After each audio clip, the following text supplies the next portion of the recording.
اعوذ باللہ من الشیطان الرجیم، بسم اللہ الرحمن الرحیم۔ روزہ اسلام کا وہ بنیادی رکن ہے جو پہلی امتوں پر بھی فرض رہا ہے۔ ارشاد باری تعالیٰ ہے، یا ایھا الذین آمنوا کتب علیکم الصیام کما کتب علی الذین من قبلکم لعلکم تتقون۔ اے ایمان والو، تم پر روزے فرض کیے گئے ہیں جیسے کہ تم سے پہلے لوگوں پر فرض کیے گئے تھے تاکہ تم پرہیزگار بن جاؤ۔ صبح صادق سے لے کر غروب آفتاب تک کھانے پینے اور دیگر خواہشات سے رکے رہنے کا نام روزہ ہے۔ تقویٰ کا حصول۔ تقویٰ دل کی اس کیفیت کا نام ہے جو انسان کو برائی سے روکتی ہے اور نیکی کی طرف راغب کرتی ہے۔ روزے کے ذریعے انسان کو اپنی خواہشات پر قابو پانے کی تربیت ملتی ہے اور اس طرح وہ گناہوں کی راہ پر چلنے سے بچ جاتا ہے۔ اللہ رب العزت ارشاد فرماتا ہے، شہر رمضان الذی انزل فیہ القرآن ھدی للناس وبینات من الھدی والفرقان فمن شہد منکم الشہر فلیصمہ۔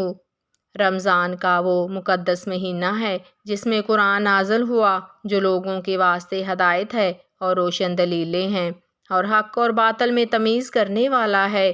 سو جو کوئی تم میں سے اس مہینے کو پائے اسے چاہیے کہ رمضان کے روزے رکھے۔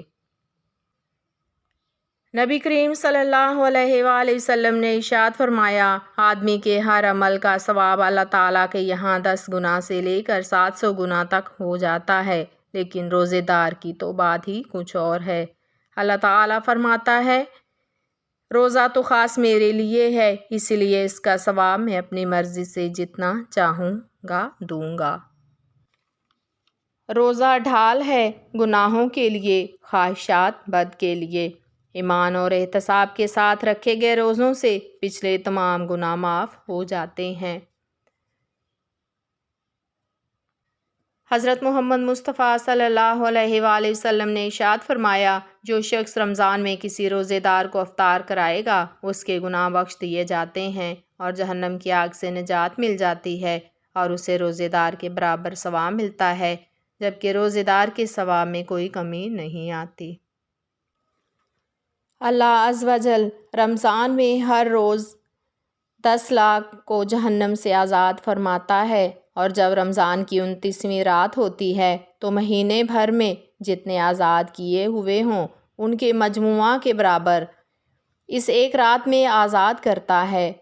پھر جب عید الفطر کی رات آتی ہے، ملائکہ خوشی کرتے ہیں اور اللہ عز و جل اپنے نور کی خاص تجلی فرماتا ہے اور فرشتوں سے فرماتا ہے، اے گروہ ملائکہ، اس مزدور کا کیا بدلہ ہے جس نے کام پورا کر لیا؟ فرشتے عرض کرتے ہیں، اس کو پورا اجر دیا جائے۔ اللہ عز و جل فرماتا ہے، میں تمہیں گواہ کرتا ہوں کہ میں نے ان سب کو بخش دیا ہے۔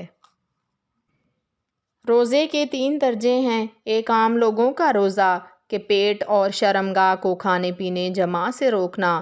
دوسرا خواص کا روزہ کہ ان کے علاوہ کان، آنکھ، زبان، ہاتھ، پاؤں اور تمام اعضاء کو گناہ سے باز رکھنا۔ تیسرا خاص الخاص کا روزہ کہ جمی ما سوائے اللہ، یعنی اللہ عز و جل کے سوا کائنات کی ہر چیز سے اپنے آپ کو بالکل یا جدا کر کے صرف اسی کی طرف متوجہ رہنا۔ وما علینا الا البلاغ۔